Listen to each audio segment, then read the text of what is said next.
Hablamos el pasado miércoles de una forma muy rápida sobre los planos de la naturaleza.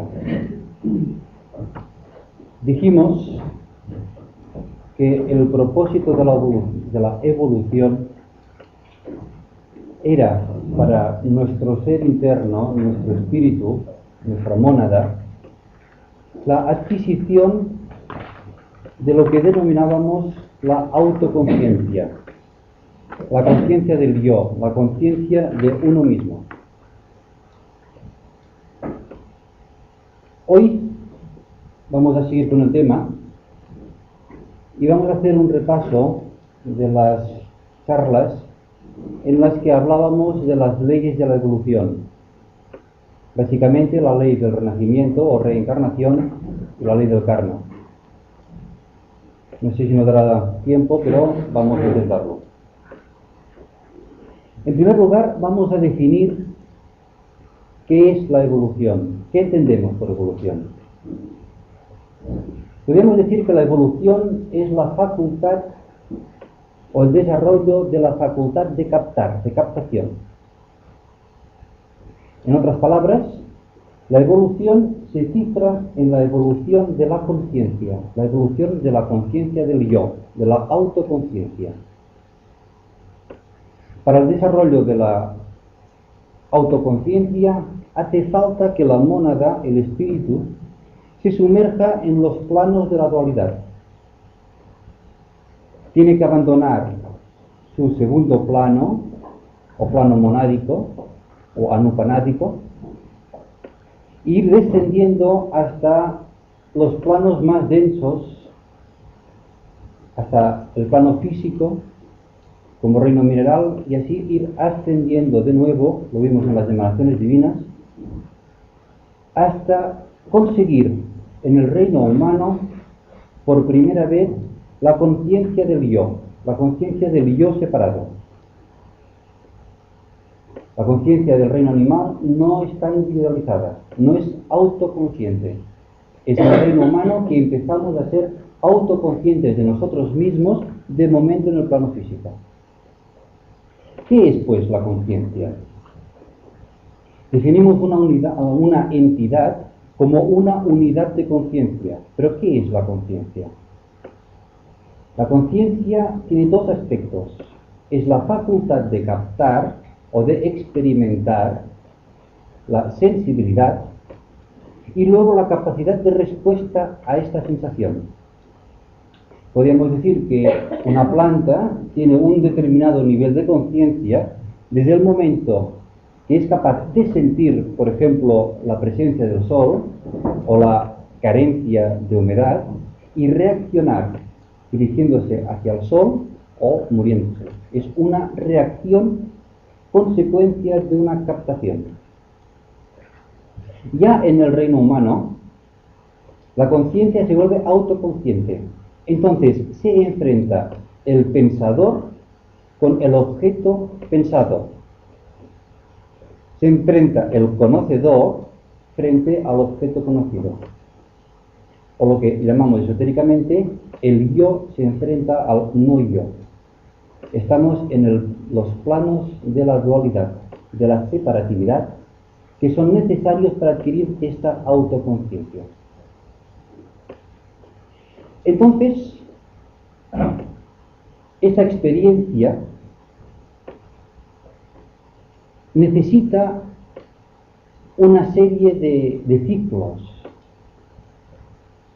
Este sumergirse la mónada o el yo en los planos físicos, en los planos inferiores, para adquirir esta experiencia, no se realiza en el periodo simplemente de una vida.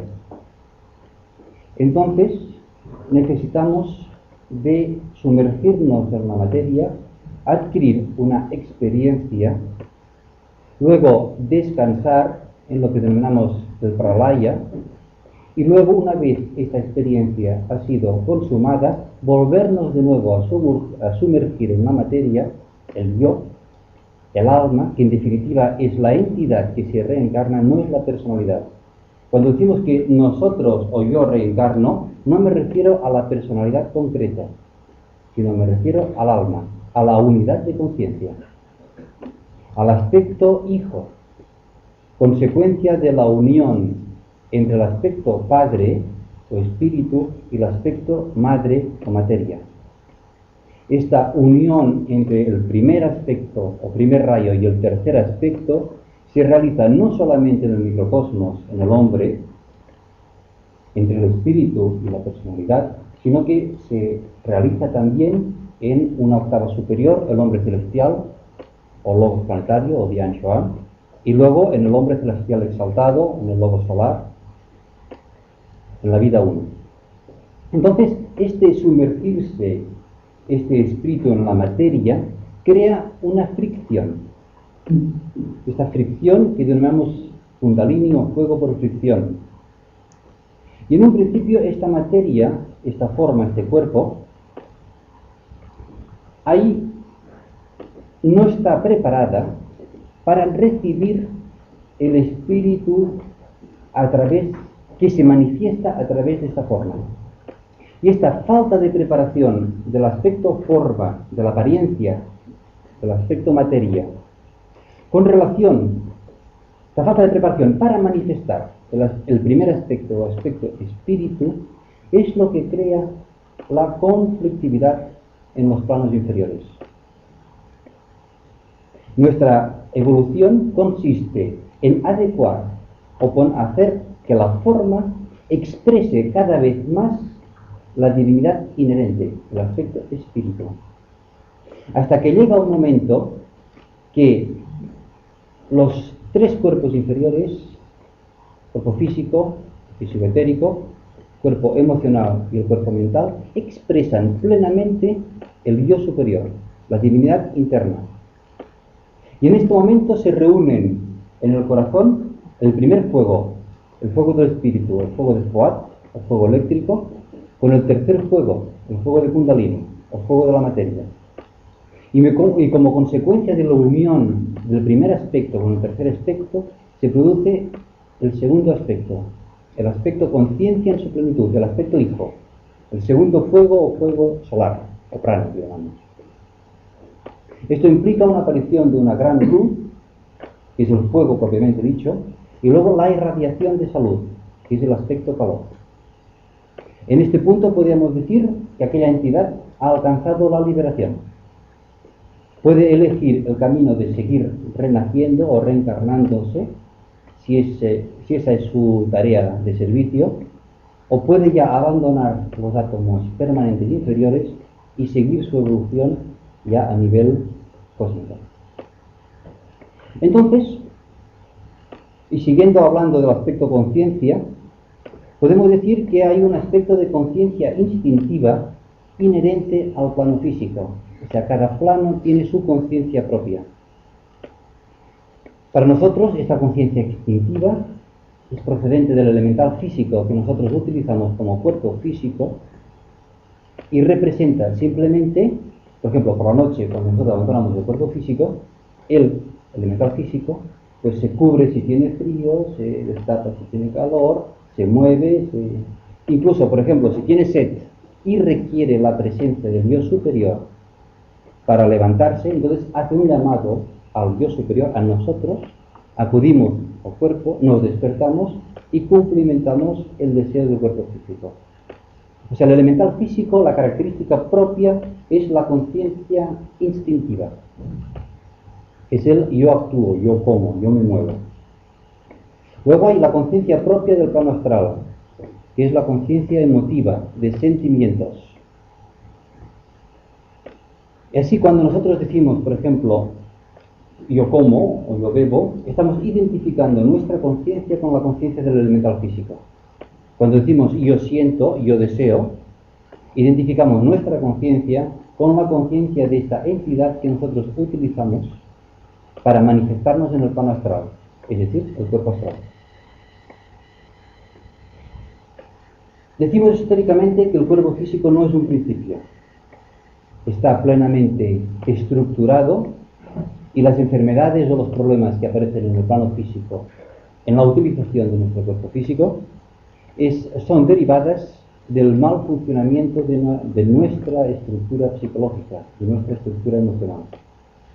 Nuestra lucha, como el otro día, propiamente dicho, está en el plano astral. Y es el elemental astral o cuerpo astral que tiene dominada nuestra conciencia. No es el espíritu que se manifiesta o que se expresa a través del cuerpo astral, sino al contrario. Es el cuerpo astral que toma la energía del yo superior para hacer su voluntad. Así, cuando nosotros actuamos según nuestros caprichos o nuestros gustos, es el elemental astral que está haciendo de los suyos, arrastrándonos al yo superior, a la divinidad interna, hacia su propio capricho. Esta es la conciencia emocional, la propia del cuerpo astral o elemental astral. Luego tenemos la conciencia intelectual. Es la conciencia del plano mental, la conciencia propia del cuerpo mental. Y así ir subiendo, podríamos hablar de la conciencia intuitiva como propia del plano búdico y la conciencia volitiva o el yo quiero propia del plano ático. Cuando ya la intuición y la voluntad o servicio al plan se manifiestan plenamente en los aspectos inferiores, podríamos decir que aquel ser ya está liberado. Vamos a ver, pues, dentro de una vida, cómo evoluciona la conciencia.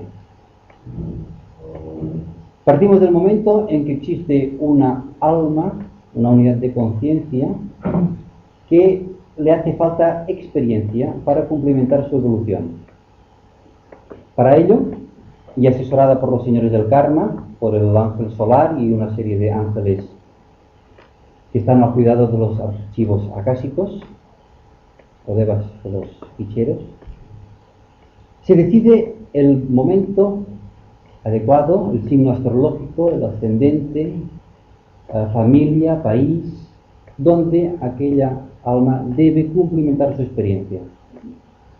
En un momento determinado se sumerge el átomo permanente físico dentro del espermatozoide y queda anclada allí aquella alma a través de aquel ensartado, aquel cordón o sutratma que ensarta los átomos permanentes que recordaré son un átomo del primer subplano de cada plano que acumula todas las experiencias a lo largo de toda la existencia del espíritu, de la monada.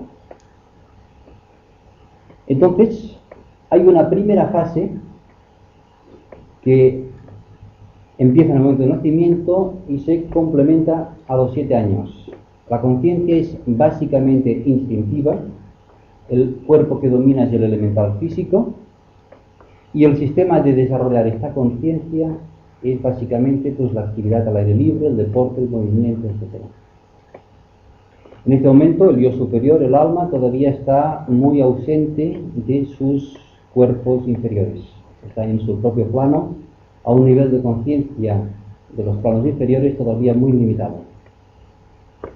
Pasados los 7 años, ahí la podríamos decir el desarrollo del cuerpo astral. El niño empieza a sentir, empieza a emitir sentimientos, y cuando el cuerpo astral adquiere ya madurez, adquiere ya potencia, alrededor de los 12, 13, 14 años, entonces vienen las grandes crisis de la sensibilidad, de la emoción, la crisis de la adolescencia. Luego, de los 14 a los 21 años, sucede lo mismo, pero ya en el plano mental. El alma, el yo superior, va tomando poco a poco posesión del plano mental. Ahora, es un nivel de posesión que vendrá fijado por la evolución que tiene aquel ego encarnante.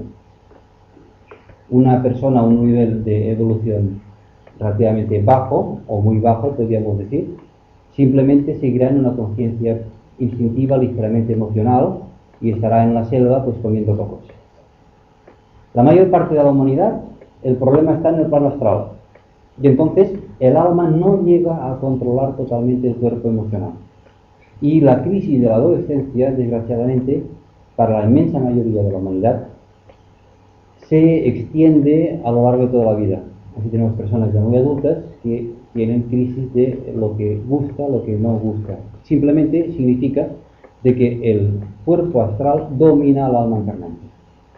En una fase posterior de evolución, que típicamente corresponde de los 14 a los 21 años, el alma debería ya controlar el cuerpo mental, pero de todas formas este cuerpo mental se va desarrollando. Es la época de los grandes ideales, de las grandes ideas de salvar la humanidad, todos sin tocar de pies en el suelo.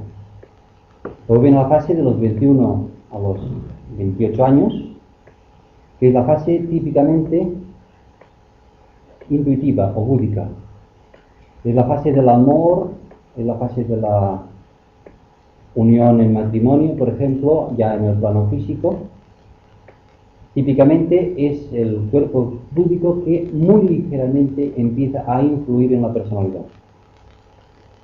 Luego tenemos una fase que está predominantemente dedicada al desarrollo del cuerpo átmico, que iría de los 28 a los 35 años. Es el aspecto voluntad, es el yo quiero, comparado con el yo intuyo del plano búdico, yo pienso del plano mental, yo siento del plano astral o yo actúo del plano físico. Nos encontramos a los 35 años que el alma, el yo superior, está totalmente sumergida en la materia. Es la época del gran desarrollo al nivel que sea. Si es espiritual, sigue el camino espiritual. Si es a nivel de la materia, pues montará un gran negocio o montará lo que sea. La gran realización óptima en aquella vida. A partir de aquel momento se sigue el ciclo de una forma simétrica. De los 35 a los 42 años se rememora la parte de la voluntad, pero ya cumplimentando lo que se había hecho en los primeros 7 años, de los 28 a los 35. Luego seguimos en la segunda parte del plano búdico, donde el amor se transforma en una sabiduría, en una comprensión hacia toda la humanidad, no solamente hacia la pareja que ha elegido en aquella vida concreta, en su aspecto positivo, pero en su aspecto negativo se convierte en un estado de celos, en un estado de intranquilidad emocional, en un estado de búsqueda ya a las posibilidades de la vida. Luego pasamos a la contraparte del plano mental, que sería de los 49 a los 56, donde es la época de los grandes fanatismos. Si las ideas han madurado, se convierte en las grandes ideas de acorde al plan divino hacia toda la humanidad. Si se han cerrado en ellas mismas, es la época de los grandes fanatismos. Después pasamos a otra época emocional, la época emocional, que es la época del desequilibrio de la sensibilidad o de la gran capacidad de comprensión si se toma el aspecto positivo, el camino positivo. Y luego ya en las postrimerías de la vida, el alma ya se va retirando progresivamente de sus envolturas, ya está esperando su descanso, su pralaya, su digerir las experiencias, y hay en la vejez esa parte en que se recuerda con mucha claridad todos los fenómenos de la infancia, porque estamos ya en que el elemental físico vuelve a tener podríamos decir, su fuerza, que había perdido cuando el alma evolucionada iba tomando conciencia de los distintos planos. Hay aquí, hace un breve paréntesis, a lo largo de la vida, y para dirigir el cuaternario o la personalidad hacia el cumplimiento de la voluntad del alma, hay 3 llamadas, podríamos decir 3 toques de atención que pueden venir en distintas épocas en función de la evolución de la persona, pero que se sitúan generalmente en estas fronteras de los 14, los 21, los 28, los 25, los 35 años, si a los 35 años aquella personalidad no ha elegido el camino de la espiritualidad en una u otra forma más mística, más religiosa, esotérica, en fin, lo que sea, ya difícilmente en las postrimerías de la vida es posible para el alma que ya está en fase de retirarse, girar el rumbo que toma la personalidad. Y entonces simplemente en la evolución no hay prisas, los miles de años se van sucediendo, se espera una nueva oportunidad para que la alma en encarnación, o sea, la personalidad, responda a la voluntad del alma. Estamos ya en el momento en que el yo superior, el alma, decide finalizar su permanencia en el plano físico. Es aquel momento que se denomina muerte, y para ello el mecanismo es que segrega en el torrente sanguíneo una hormona llamada cadaverina que tiene por objeto coagular la sangre.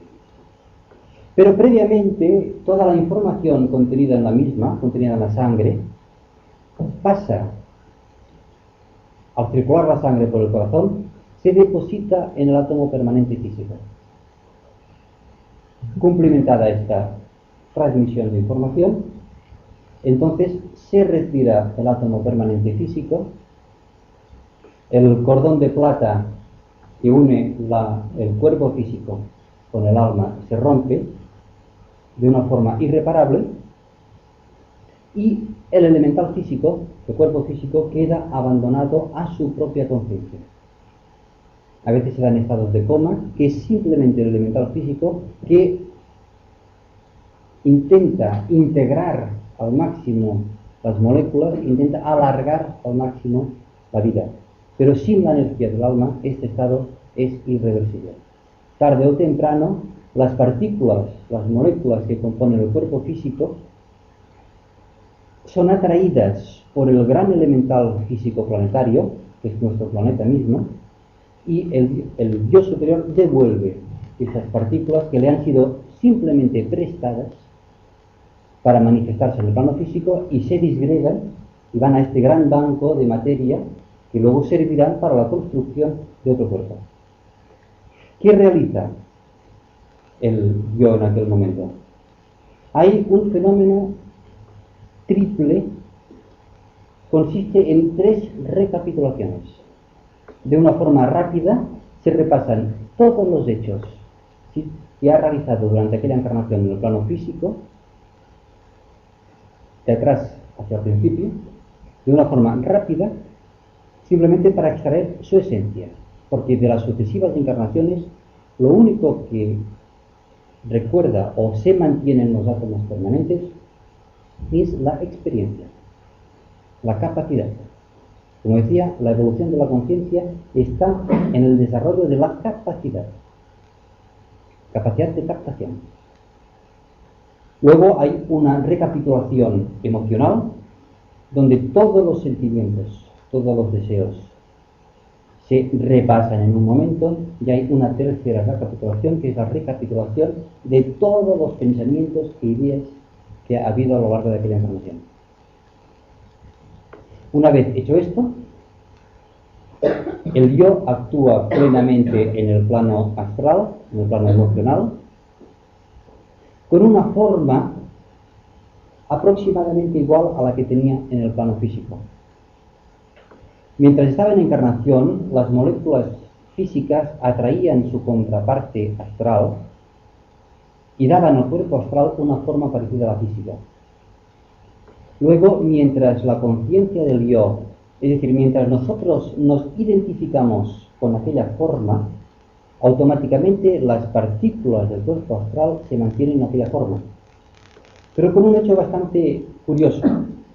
Las más densas, es decir, las que corresponden a los subplanos inferiores del plano astral, se sitúan en la periferia, y las más sutiles en la parte interior.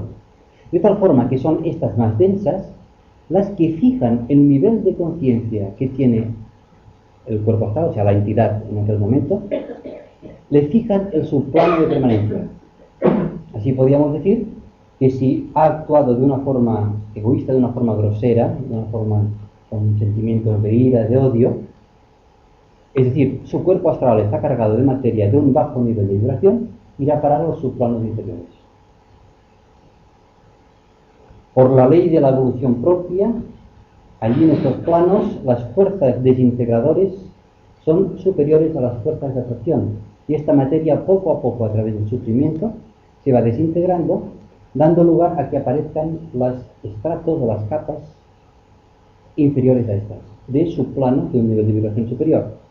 Y de una forma automática, la conciencia va pasando de plano en plano, de subplano en subplano. Llega un momento que, culminada la experiencia del ego encarnado en el plano astral, ahí podríamos decir una segunda muerte. Es decir, se retira el átomo permanente astral del cuerpo astral y el cuerpo astral queda abandonado al elemental astral, por una conciencia elementaria. Ahora bien, de la misma forma que el elemental físico se resiste al abandono de la forma, el elemental astral también se resiste al abandono de la forma. Y así en el plano astral existen flotando una gran cantidad de cuerpos astrales vacíos o cascarones astrales que pueden servir de alojamiento a devas inferiores, a elementales más o menos evolucionados, que les suministran la energía suficiente para que no se disgreguen.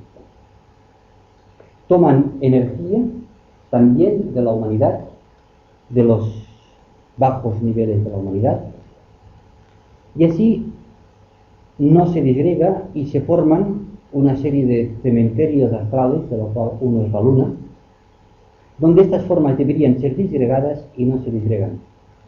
De esto bastante culpa tienen todos los espiritistas, mediums y distintas personas que invocan simplemente entidades del plano astral, y las que realmente están en periodo evolutivo o las que están regidas por la entidad, por el alma, por el yo superior, estas difícilmente son atraíbles, son mucho más fácilmente atraíbles estas entidades que están vacías, que incluso recuerdan, tienen memoria de las situaciones que tenía aquella entidad cuando estaba en el plano físico. Entonces decía, nos hemos contactado con fulanito, con el abuelo de tal o el abuelo de cual, y entonces lo que se trata es saber con quién realmente han contactado. Porque si realmente contactan con la entidad que está realizando su cama loca, es decir, su periodo de permanencia en el plano astral, lo que están haciendo es invertir su proceso evolutivo. En lugar de dirigirse hacia los subplanos superiores, lo que están haciendo es dirigirlo hacia el plano físico. Ya en el caso especial serían, pues, por ejemplo, los asesinos o los que mueren en suicidio, que su gran apego a la gran problemática que tenían en el momento de morir, en el momento de abandonar el cuerpo físico, los ata de una forma que a veces se prolonga excesivamente al plano físico. Podemos decir también los que mueren ajusticiados, los asesinos, toda esa serie de personas, o las personas que mueren, pero que tienen una gran cantidad de deseos que solamente pueden satisfacerse en el plano físico, como puede ser, por ejemplo, el deseo de la comida, de la bebida, de sexual, etc. Allí se puede simular, pero al no tener cuerpo físico, el deseo no queda plenamente cumplimentado y da unos periodos de cama loca realmente prolongados. Pasado el momento de la muerte astral, en el que la entidad, el yo, abandona el cuerpo astral, pasamos a lo que se denomina el devacán, es decir, la permanencia en los 4 subplanos inferiores del plano mental, es decir, los subplanos que corresponden a la parte concreta del plano mental. Allí, y en función del nivel de desarrollo que tenga aquella entidad en el plano mental, permanece más o menos tiempo.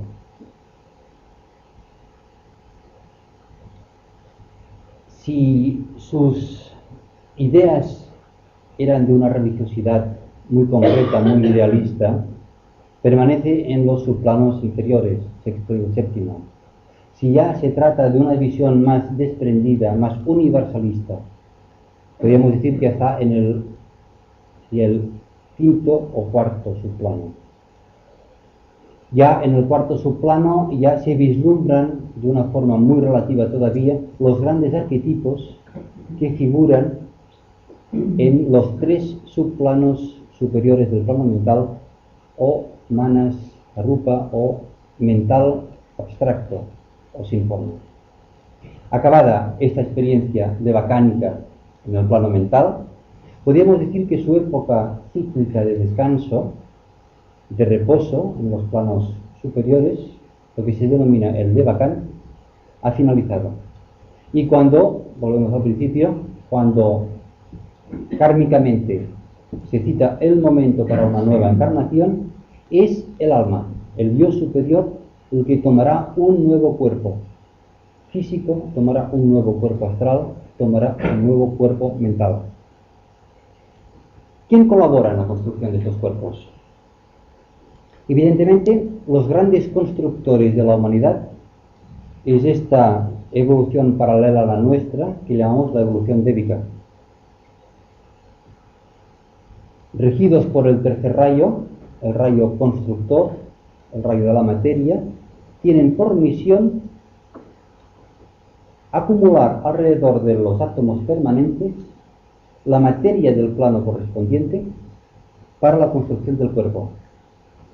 Así como en la construcción del cuerpo mental y del cuerpo astral rige única y exclusivamente la nota o el sonido vibratorio que emite el átomo permanente correspondiente, en el caso del plano mental es la unidad mental permanente, para ser más exactos,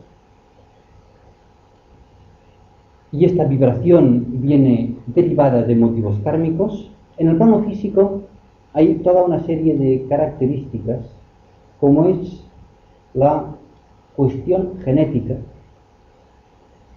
que simplemente lo que hace el Deva constructor es elegir los cromosomas adecuados, desde elegir el sexo, eligiendo el X e Y correspondiente, a elegir toda una serie de características para poder cumplimentar al máximo la experiencia que era necesaria, o que será necesaria, para aquel ego encarnante. Si decimos que la evolución es la progresiva adaptación del aspecto materia o forma al aspecto vida o espíritu, para el desarrollo óptimo del aspecto hijo, aspecto cualidad o aspecto conciencia, podemos ver que tiene una gran importancia la situación del ego encarnante para que su cuerpo físico y luego su cuerpo emocional, su cuerpo mental, expresen esta naturaleza divina. Una gran causa de la conflictividad que tiene en este momento la humanidad es que los nuevos egos encarnantes poseen unas notas vibratorias que estando de acuerdo con los rayos entrantes, no están de acuerdo con los rayos actualmente vigentes y que están salientes. Está entrando el primero y el séptimo, y está saliendo el sexto. Este es el gran conflicto, porque las formas que por cuestión genética, por cuestión ambiente, por cuestión educación, por cuestión estructura social, poseen construidas estos egos encarnantes, están en fricción total con la nota vibratoria que tienen interna. Con lo cual, la estructura sociológica actual, los modelos económicos, sociales, educacionales, todo lo que está estructurado para un tipo de ego que tiende a desaparecer. Y este es uno de los motivos de la gran crisis actual, motivos en la lucha, podríamos decir, entre la juventud y las personas ya mayores, en general, lo cual no quiere decir que haya personas mayores que tengan un ego de la nueva era y que haya mucha juventud que desgraciadamente todavía responde a notas vibratorias de una era pasada. Pero así, a rasgo general y de una forma progresiva, este hecho irá en aumento. Una de las causas de la fricción es que la evolución que se va haciendo de una forma progresiva a nivel físico, al aparecer un tipo de egos encarnantes de una nota vibratoria distinta, automáticamente se produce fricción, porque sus cuerpos de expresión responden todavía a una nota vibratoria distinta. Ahora, en este momento, está iniciado el tema y seguiremos el miércoles próximo. Hemos visto que para conseguir esta perfección que nos habla la Biblia, de ser perfectos como el Padre Celestial es perfecto, entendemos esotéricamente el Padre Celestial como el Espíritu, el Jiva en encarnación, la mónada. Hace falta que se cumpla esta ley del renacimiento porque los años de una vida son incapaces. Pero hace falta también un mecanismo corrector. Este mecanismo corrector es la gran ley o la segunda gran ley de la evolución, es la ley del karma. Insisto, entiendo por ley un principio universal, no una ley fijada por un legislador. No existe, por ejemplo, un logos que dice, ahora yo pues voy a decir que la ley del karma es esto y esto y esto, artículo primero, artículo segundo, artículo tercero. Debemos decir el concepto de ley como ley de la gravedad, que es un fenómeno cósmico. Y hay bastantes paralelismos entre la ley de la gravedad y la ley del karma, pero sirva como ejemplo. Y quisiera que se viera claro de que nos imaginamos de que el karma está en el plano físico, o en el plano físico y astral, y que luego en los planos superiores ya no hay karma. Podemos decir que hay otro tipo de karma, pero el karma en esencia es una ley de tipo cósmico. Podemos decir que la motivación que tuvo el lobo solar, la vida una, en manifestarse a través de un cuerpo físico que es su sistema solar, aparte de otros cuerpos evidentemente de expresión, es unas necesidades de tipo kármico, y que el espacio que utilizó para manifestarse era un espacio teñido de karma, entendiendo como espacio una entidad, es decir, una unidad de conciencia, altamente cósmico, podríamos decir, que se nos escapa a nuestra comprensión, pero que el espacio estaba teñido de karma, y la misión del lobo solar en encarnarse era una misión redentora, de la misma forma que la mónada, en el momento de tomar cuerpos de expresión, hay el aspecto evolutivo o de adquisición de conciencia, de autoconciencia por parte del espíritu encarnante, y también un aspecto redentor de todas las unidades de conciencia, cuyo cuerpo de expresión, entiéndase células, átomos, órganos, chakras, cuerpos, fuerzas elementarias en los planos astral, mental, etc., utiliza para manifestarse en los planos correspondientes. Es decir, cada célula es una unidad de conciencia, y cuando nosotros como yo superior utilizamos aquella célula para expresarnos, de una forma paralela redimimos la materia que nosotros utilizamos para expresarnos. ¿Qué es, pues, desde este punto de vista, el karma? El karma, definido de una forma científica, y simplemente iniciaremos el tema, seguiremos otro día, es la ley de acción y reacción, es la ley de causa y efecto. Todo lo que sucede es consecuencia de lo que ha sucedido, las causas que lo han sucedido, y todo lo que sucederá es consecuencia de lo que está sucediendo, no es lo que ha sucedido. A esta ley, en el Oriente, se le da bastante el sentido de ley del castigo, ya que si nosotros actuamos incorrectamente, nuestras consecuencias, o sea, las consecuencias de lo que hacemos, revierten contra nosotros. Si nosotros actuamos correctamente, las consecuencias revierten también de forma favorable en este caso. Pero más que ley de castigo o ley de premio-castigo, en cuanto se habla de un karma positivo o karma negativo, yo podría, o me gusta más definirlo como la ley de la oportunidad. Es la gran ley correctora del universo. Si la adquisición de experiencia se lleva a cabo por la captación y respuesta, si la respuesta de los cuerpos inferiores no está adecuada al plan del universo, a la voluntad del alma de una forma más particular, habrá un karma negativo. Es decir, se generará un sufrimiento que tendrá como reacción producir otra experiencia para volver a aprender la lección.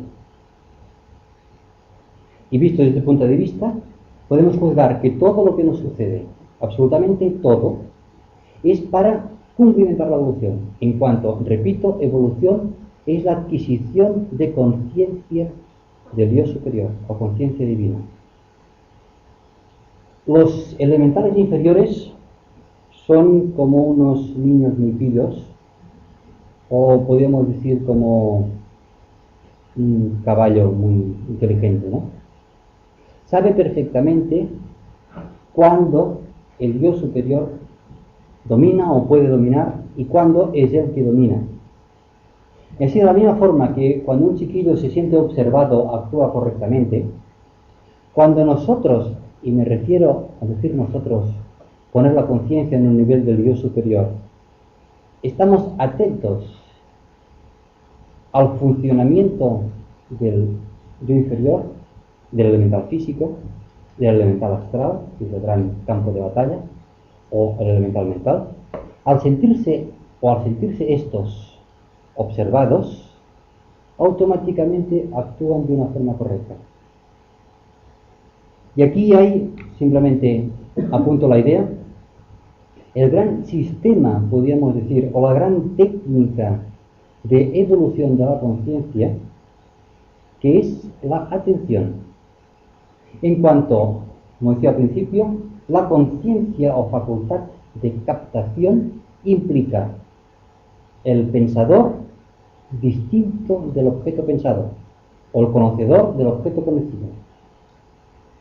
En este caso, y cuando practicamos la atención, existe el yo que está atento al elemental físico, al elemental astral y al elemental mental. Pero existe la separación entre el yo y el ser que actúa, el ser que siente y el ser que piensa. Automáticamente el elemental correspondiente ajusta su actitud a la voluntad del ser que le está observando. Y así se llega a producir aquel hecho que cuando hablemos de técnicas de la meditación será cuestión de tocarlo profundamente, que es lo que decimos el alineamiento de los cuerpos, que es cuando nos reconocemos a nosotros mismos como yo superior, que se manifiesta en el plano físico a través de un cuerpo físico que no es él. Se manifiesta a través del plano astral, a través de un cuerpo astral que no es él, y se manifiesta a través del plano mental con un cuerpo mental que no es él. Y así es, y este es el camino para adquirir lo que decíamos al principio de la autoconciencia divina. Entonces quizá el resto del tema del karma casi prefiero dejarlo para otro día y meternos ya a oír su opinión sobre esos temas que son realmente importantes.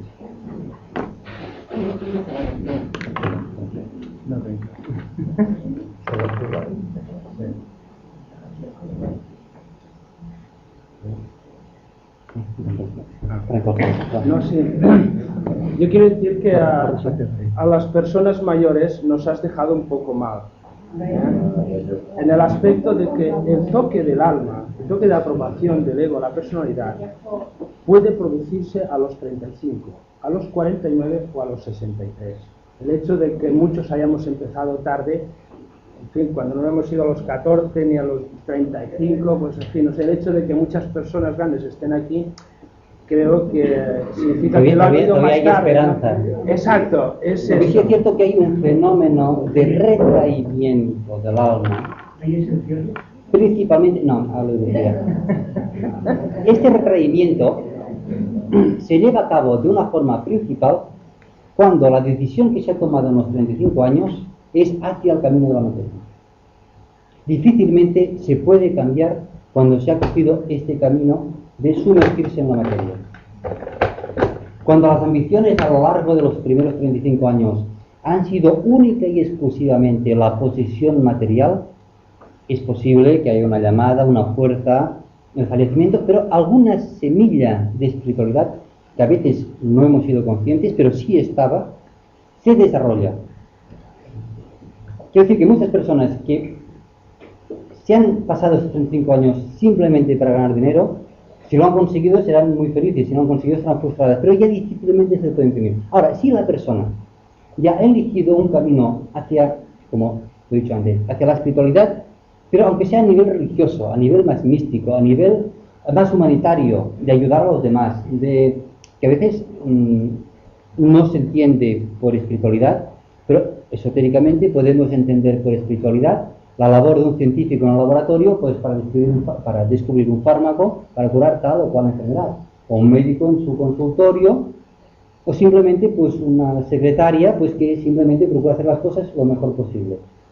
Yo diría que cualquier persona que se esfuerza en cumplir su dharma, o sea, su deber, su deuda de la kármica de la mejor forma posible, no de un aspecto egoísta, sino en plan de ayudar a los demás, para mí es un esoterista, aunque no sepa nada de mantas, talayas y otras.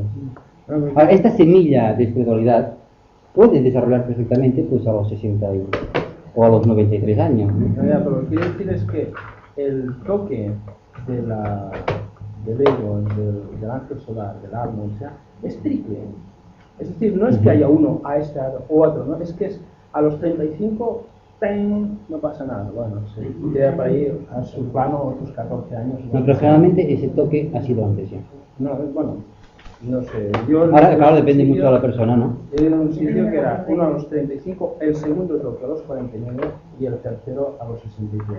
O sea, me refiero que la personalidad no puede estar preparada, aunque de hecho está expectante, esperando que le pase algo, pero lo que dices tú, si está encadenado de alguna manera al mundo material, pues seguramente el oído lo tiene cerrado, ¿no? Dentro de los 14 años siguientes, más o menos, ¿no?, vuelve el alma, pum, pega un toque, a ver qué pasa ahí abajo. No, ya. Bueno, yo quería decirte una cosa, bueno, referente a esto, también lo que dice el amigo, al cambio de las edades, pero hay una cosa que la mayoría de personas, salvo quizá una excelente minoría, pero hay una gran mayoría que precisamente entra a la edad que sea en este camino a través solamente de frustraciones, de sufrimientos y de fallarles en la vida los asideros que ellos querían tener. Entonces esto sucede a veces a los 20 o a los 30 o a los 50. Entonces cuando buscan algo que no sea lo que les falla, entonces buscan lo abstracto porque lo concreto les ha fallado. A veces entran solo por curiosidad y luego se dan cuenta, ¿verdad? Y quizá están en un proceso que ya debería ser así, en el cual entonces hacen un paso definitivo para comprender ciertas cosas. Y esto, pero generalmente más bien que por una evolución seguida, yo me parece, para la experiencia de muchos años, que más han entrado en el camino personas que, aunque no lo digan, en apariencia no se note, han tenido que sufrir mucho esta vida, sufrir por circunstancias kármicas o bien por deseos incompletos o bien por algo que no han podido conseguir. La mayoría de veces se llega a este camino por aquí. Pero no parece que en todos los casos son circunstancias kármicas, más o menos. Sí, claro. O sea, es lo que decíamos, la ley de corrección, ¿no? A la persona que todo le funciona perfectamente, difícilmente se producirá este cambio.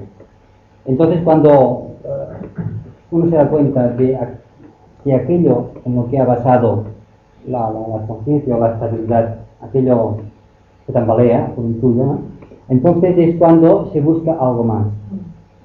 O obviamente cuando la casa, el viento se la lleva, entonces buscas la casa que está bien arraigada por las rocas.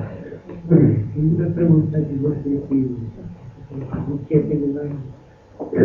he leído yo que tenemos un ángel a la izquierda y otro a la derecha. El ángel de luz y el ángel de Dios. Esto desde que nacemos hasta que dejamos la vida. Entonces, el hombre puede ser influido unas veces por uno, otras veces por el otro. Puede haber esos evoluciones y evoluciones, ¿no?, de esa vida. Y puede ser en una encarnación que retroceda o avance a causa de la influencia de estos dos ángeles. Bueno, estos dos ángeles son los llamados el ángel de la presencia y el morador en el umbral. Estos ángeles, depende de cómo lo consideramos, somos nosotros mismos, o sea, son parte de nuestros cuerpos de expresión, que es la parte positiva y la parte negativa dentro de nosotros mismos. Son los planos inferiores, los planos de la dualidad, los planos del bien y del mal. Para conseguir la expansión de conciencia, la iniciación, siempre que hemos de pasar, simbólicamente, hemos de pasar por encima del modo del mundo. Es decir, hemos de ir más allá de nosotros mismos, de cierta forma. Por eso a la iniciación le decimos la expansión de conciencia.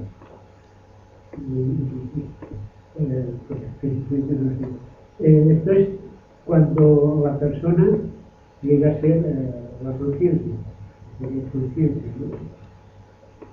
Bueno, claro, siempre al referir a la persona me refiero a la entidad, al yo. Al yo que tiene que pasar por encima de él. Pero este yo muchas veces es un yo que no es un yo. El yo personal y el yo no. El yo superior y el yo inferior, de cierta forma, sí. Este yo superior, en muchas personas no habrá despertado. O sea, yo, por ejemplo, me parece tener conciencia hoy día de que he estado muchos años bajo el yo inferior. Y que en unos años parece que despierto, o sea, de una manera inconsciente, pero a la vez consciente, porque ha ido la mente trabajando, ¿no? Un nivel de conciencia. Eso, que he llegado al nivel de conciencia en cuanto, o sea, he visto los errores, los fallos, los fantasmas de las visiones o fanatismos, ¿no? Y entro en un camino que pienso más realmente, y entonces yo digo, estás ahí entre que tú eres y no eres. Bueno, esto tiene relación en esta fracción de conciencia del yo superior, que es el yo inferior, que va aprendiendo, y para aprender, para adquirir la facultad de la discriminación, se enfrenta hacia los dos caminos, hacia el bien y hacia el mal. Es el problema del libre albedrío, que está muy íntimamente ligado con el problema de la ignorancia.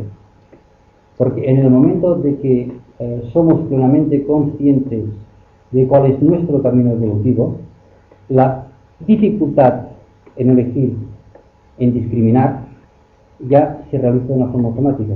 No sé si me explico. Por ejemplo, yo no sé si coger un autobús o coger otro porque yo desconozco cuál es el que llegará antes. Pero si yo lo supiera ya no sería libre, ya automáticamente seguiría. Entonces, cuando el alma en encarnación o el yo inferior debe desarrollar esta capacidad discriminadora, entonces automáticamente se enfrenta con el ángel de la presencia o aspecto positivo y con el morador del umbral o aspecto negativo. Y es a través de su actuación en los distintos planos cómo se consigue trascender el bien y el mal. Es decir, cómo consigue eliminar el karma y adquirir la conciencia de él como superior por encima del ángel de la presencia y del morador del umbral. Esto es difícil porque tenemos mucha idea de que la liberación está en el bien, cuando la liberación está en un lugar más allá del bien y del mal. Es el noble sendero del medio. Tanto el bien como el mal son caras de la misma moneda. Y están simplemente para adquirir la capacidad de discriminación. Pero mientras estamos sumergidos en la dualidad, no adquirimos la autoconciencia. La conciencia del ser superior más allá de la dualidad. Es muy difícil de captar esta idea, pero someto a la intuición, ¿no? Eso está... ahora es que veía un poco la cosa. Esta dualidad, o sea, obra en conciencia uno mismo o las dos cosas. Esta dualidad es duro, o sea, que la puede regir a la vez el yo superior, ¿no? ¿Sí? Depende de la capacidad de expresión. ¿sí? Depende de la capacidad de expresión que pueda tener el superior frente a los vehículos. Ahora, estos vehículos están sumergidos. El Dios superior está sumergido en esa serie de vehículos y no puede expresar su divinidad. Entonces, vamos a ciegas, podemos decir. Podemos decir que somos divinos, pero no lo sabemos. Ahora, el nivel de autoconciencia que la humanidad puede llegar a expresar es relativo. Realmente somos autoconscientes, somos nosotros mismos en el momento de que estamos atentos.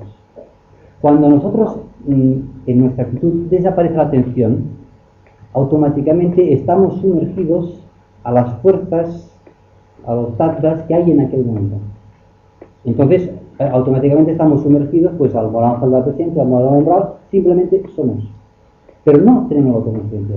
Actuaremos aparentemente bien si estamos influidos más por el ángel de la presencia que por el modo umbral. Y actuaremos de una forma errónea si es al contrario. Pero siempre arrastras. Hay una frase muy bonita que dice, a ver si me acuerdo cómo era. Desde que somos esclavos de las fuerzas, más o menos, ¿no? del destino, hasta que somos nosotros mismos. Entonces conocemos cómo van las cosas y dirigimos nuestro destino. Más o menos es así, ¿no?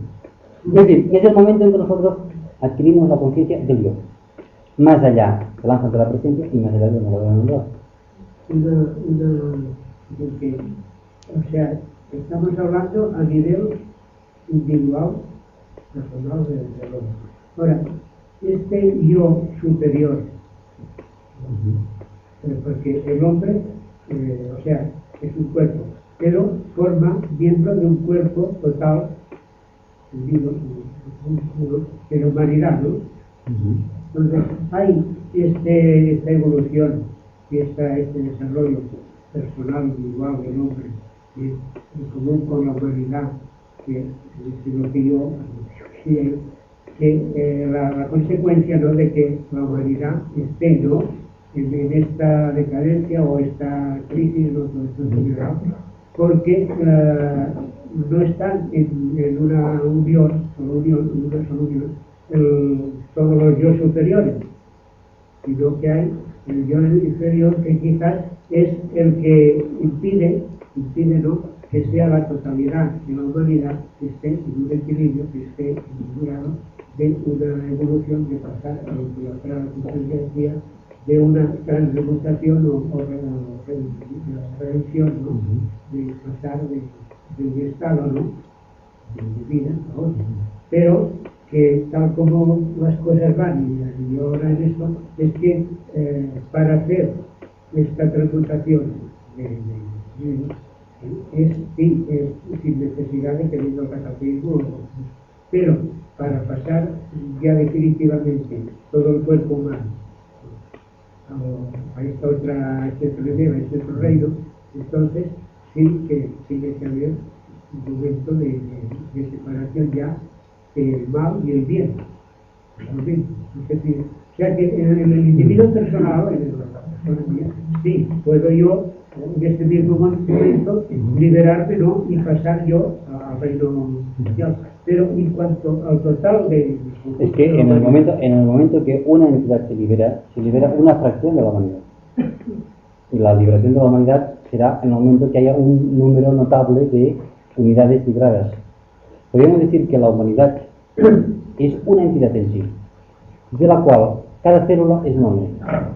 Entonces, la separatividad está en los niveles inferiores, pero esta separatividad no está a nivel de alma.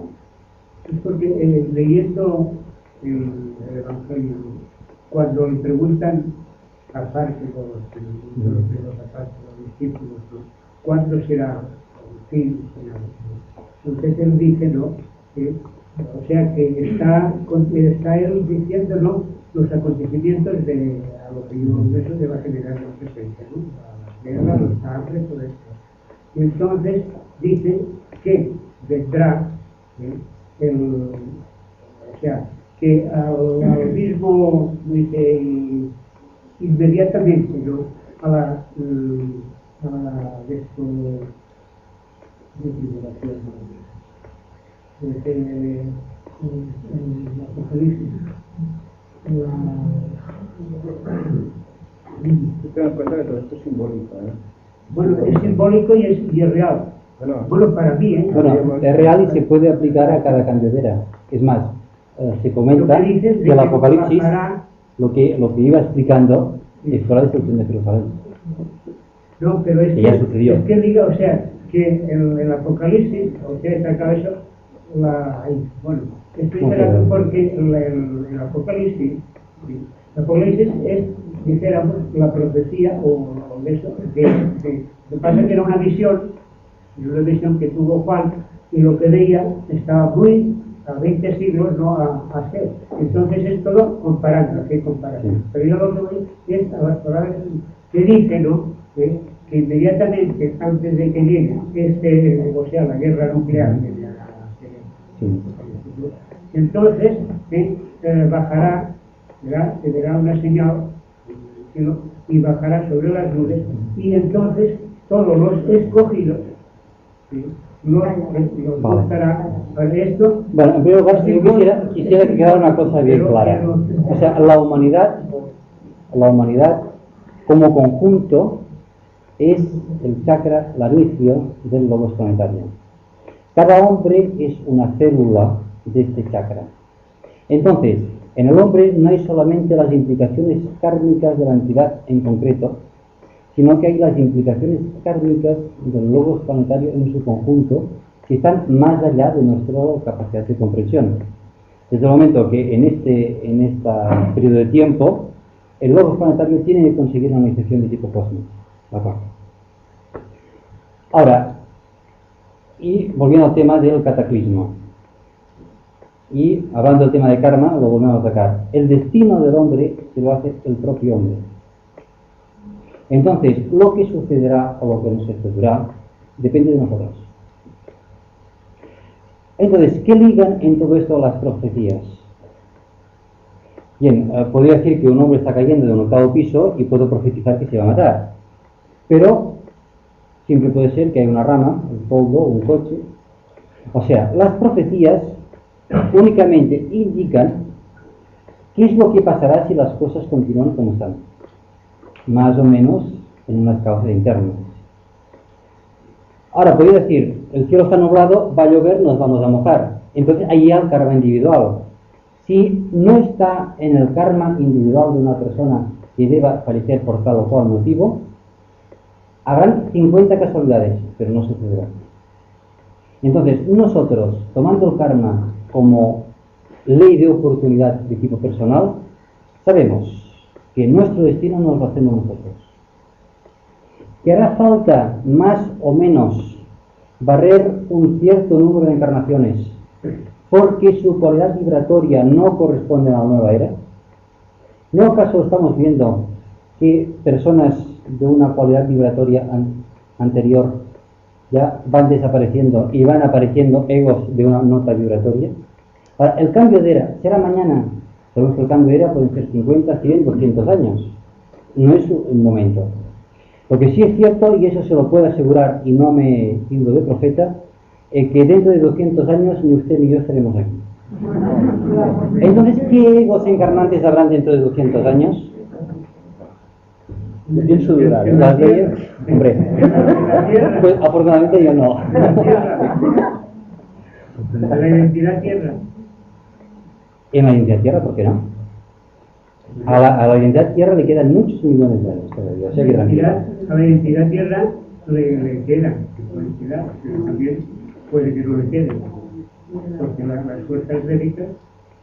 No, bueno, pero la identidad tierra es el cuerpo expresión de un Dayan Shoan que tiene pues su vida marcada y evidentemente no permitirá, a través de Sanat Kumara y las jerarquías planetarias, no permitirá ciertos acontecimientos más allá, que se aparten más allá del plan evolutivo.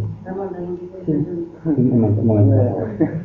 Si el plan evolutivo se aparta mucho del plan previsto, pues habrá una división jerárquica y X números de personas, los no elegidos, evidentemente, o los elegidos para desaparecer, pues desaparecerán.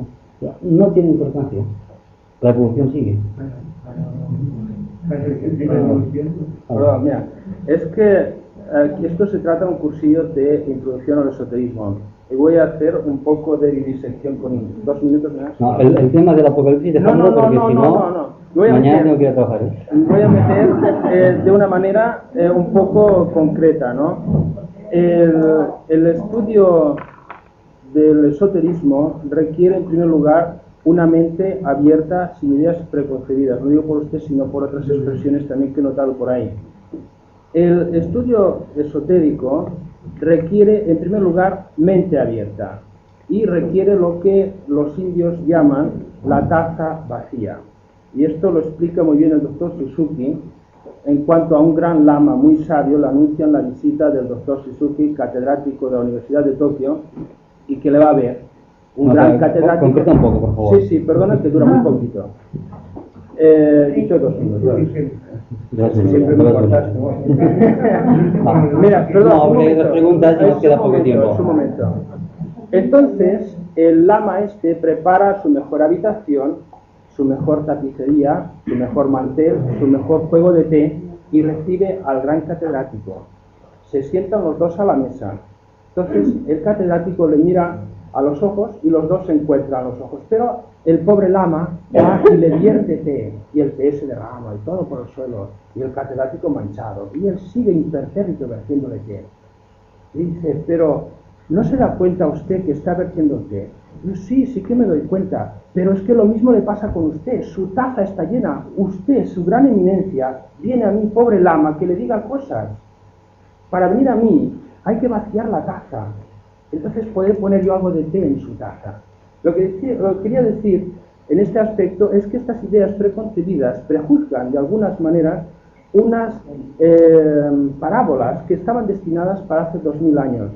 Los elegidos son simplemente lo que vendrá a decir Ramón la semana que viene, los hombres evolucionados, los que tienen sus pétalos abiertos. Las guerras, muchas han sucedido, porque no olvidemos que son 12 las tribus, 12 los pétalos, 12 los apóstoles.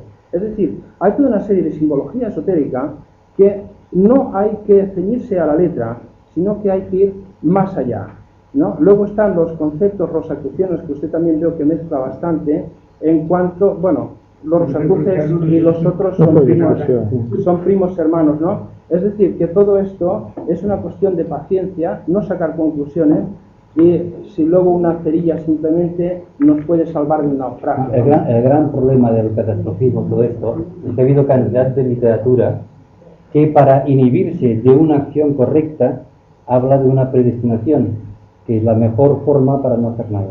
Y evidentemente, claro, se cumple. Cuando no ha hecho nada, se cumple. Y precisamente cuando hablamos de karma, lo que intentamos es hacer exactamente lo contrario. Es el yo el que tiene que actuar, el que tiene que influir. Había otra pregunta para ti, ¿no? Sí. Cuando todo el bien y el mal, positivo y negativo, quiere decir que es tan malo ser malo como tener complejo de bueno. Hay que ir más allá. Dejar una cosa y dejar la otra. Bueno, encontrar el equilibrio. hay un momento en la evolución que hay que transmutar, podríamos decir, el mal o el bien. Pero llega un momento en la evolución que hay que trascender ambos. Hay que reconocernos a nosotros mismos como conciencia divina y evidentemente, si estamos en la puerta de un confesionario dando golpes de pecho diciendo qué malos somos, evidentemente no estamos reconociendo nuestra naturaleza divina. Va. Sí, se pasa un poco de esto. Quería, se me puede aclarar un poco lo que he dicho sobre la sangre, que cuando una persona en información que hay en la sangre, pasa a su físico y trauma, la mente, cada uno. Esto de la sangre Bueno, ya la Biblia lo pone que la sangre es el vehículo del ego. Es decir, puede decir que la parte del organismo más íntimamente ligado al aspecto alma, que también es el aspecto conciencia. Entonces, de la misma forma que la sangre llega a todos los puntos de nuestro organismo, recoge información de todos los puntos de nuestro organismo. A veces hay un poco la idea de decir cómo un átomo puede coger información, y más un átomo permanente, como podríamos decir, que tiene una estructura mucho más sutil de los átomos o las moléculas normales. Si nosotros técnicamente para grabar una información nos hace falta pues 30 o 40 metros de cinta, en cambio un átomo es capaz de guardar toda una información de toda una serie de vidas. Y aquí me refiero a que cuando estoy hablando de átomo permanente físico, quisiera recordar cuando hablamos de las emanaciones, que el átomo permanente físico está constituido de no sé cuántos miles de millones de átomos divinos. O sea, la complejidad que tiene un átomo. O sea, que este átomo da memoria a todas las células, a todos los glóbulos. Es a lo largo de la vida que las células recogen datos. Y en el momento de la muerte no se puede perder ni un solo dato. Porque si el objetivo de aquella encarnación es recoger una experiencia, si por cualquier mecanismo esta experiencia no se recogiera, aquel esfuerzo ha sido en vano. Por lo tanto, es sumamente importante que ni una sola experiencia se pierda. Y el receptáculo de las experiencias en el plano físico es el átomo permanente físico. No hay otro receptáculo. ¿Sí, no? Lo que pasa es que es un mecanismo automático, o sea, ya es el Dios superior que se encarga de recoger esta experiencia. Es una de las, podríamos decir, lo que hace el Dios superior para que no se pierda experiencia, porque es el motor de la evolución de la experiencia, ya que esta experiencia es la que nos permite adquirir conciencia. Y cuando en una próxima vida hay algo que parece que es más fácil, es porque hemos adquirido una capacidad que ya está en nuestra conciencia. Ahora, lo único que nos queda de una vida a otra vida es el átomo permanente. En cuanto decimos, identificándonos el yo con el yo inferior, yo en mi otra vida fui, estamos conociendo un silogismo. El yo inferior, personalidad, nació, se morirá. Ahora, el yo superior, sí, en otra vida encarné como Pepito, en otra vida encarné como María, en otra vida encarné como... A veces las palabras confunden un poco. Hablamos equivocadamente, porque no sabemos en qué nivel estamos teniendo nuestra concepción. Una cosa, ¿no hay que encargarlo más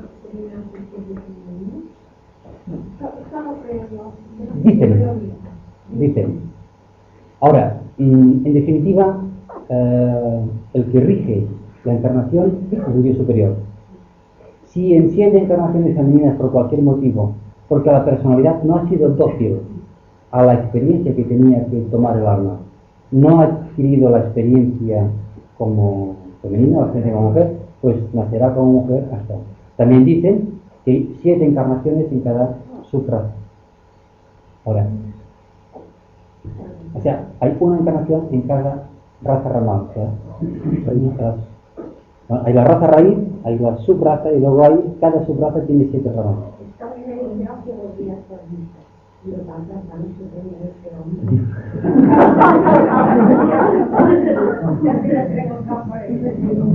La última pregunta, o hacemos ya minutos de silencio. Un silencio.